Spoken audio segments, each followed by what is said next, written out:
Party మారిన ఎమ్మెల్యేలకు నోటీసులు ఇవ్వండి. తెలంగాణ అసెంబ్లీ స్పీకర్కు సుప్రీంకోర్టు ఆదేశం.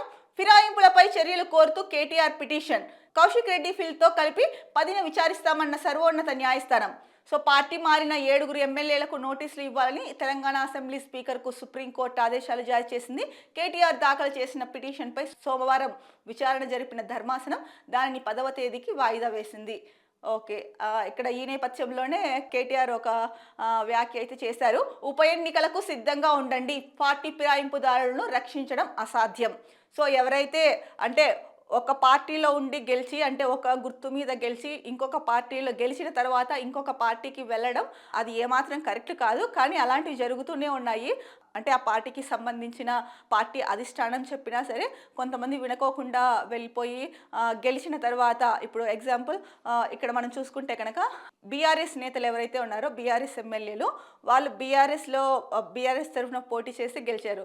గెలిచిన తర్వాత వేరే పార్టీలోకి జంప్ అయిపోయారు. సో ఇలాంటిది అంటే ప్రజలు ఆ నియోజకవర్గంలో మీరు అంటే ఈ పార్టీ తరఫున బాగా పనిచేస్తారు అని చెప్పేసి వాళ్ళకి ఓటేస్తారు. మరి అలాంటి అప్పుడు ఒక పార్టీ గుర్తు మీద లేదంటే ఆ పార్టీ మీద ప్రేమతో కూడా ఓట్లేసే వాళ్ళు చాలా మంది ఉన్నారు.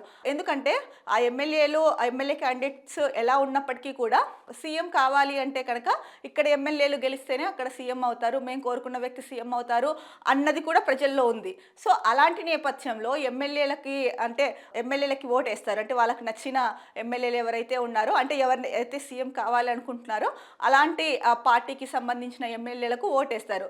అక్కడ గెలిచిన తర్వాత ఇంకొక పార్టీలోకి వెళ్ళడం చాలా అన్యాయము. ఇది ఎప్పటి నుంచో జరుగుతూ ఉంది. దీనిపైన ఎవరు ఎన్ని చెప్పినా కూడా అది అలా కొనసాగుతూనే ఉందన్నమాట. సో ఎట్టకేలకు కేటీఆర్ అయితే దీనిపైన సుప్రీంకోర్టులో పిటిషన్ వేశారు.